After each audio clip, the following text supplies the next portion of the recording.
Gamer. He submitted it on the AskProfWolff section of our website, rdwolf with 2fs.com. And here's his question. Were there economic systems other than capitalism that were being considered by people when feudalism died? In other words, when we talk about the transition from feudalism that existed from 500 to 1500 AD in Europe and then passed into capitalism, did it have to go that way? Were there other ways that the economic history of the Western world could have played out?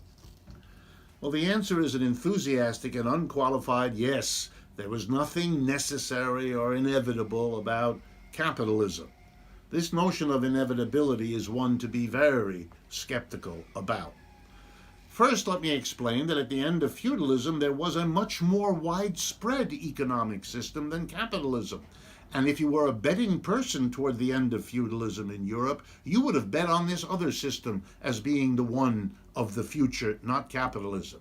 I'm talking about what we nowadays call self-employment. In other words, you stopped being a serf, stopped having a lord over you. You became a small farmer, a small peasant, a small self-employed rural worker.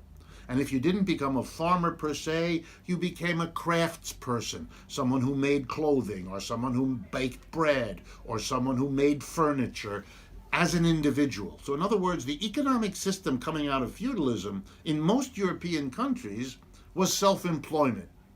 Marx called it the ancient class structure, because in ancient Rome, you had a long period of time when that was the typical economic system. Individual Roman families cultivating their own land or doing their own craft work in the towns, etc. So we could have had an economic system. In fact, England had this for quite a while. It was called the yeoman farmer system of England because it was an economic system comprised of lots of individuals working for themselves, no employees, therefore it's not capitalism, nobody hiring other people. John Locke wrote his great theories about what a democratic society should look like on the assumption that everybody was self-employed and that you'd have a society sort of like the New England town meeting has been understood to be in American history. Thomas Jefferson loved this image. He wanted the United States to be that kind of a society of self-employed farmers and craftspeople and store owners. He was very suspicious of a small number of employers and a mass of employees in the way that capitalism developed. So yes, there's no necessity that capitalism was the next step. And if you're wondering, could we have skipped over capitalism and moved directly to a socialistic arrangement?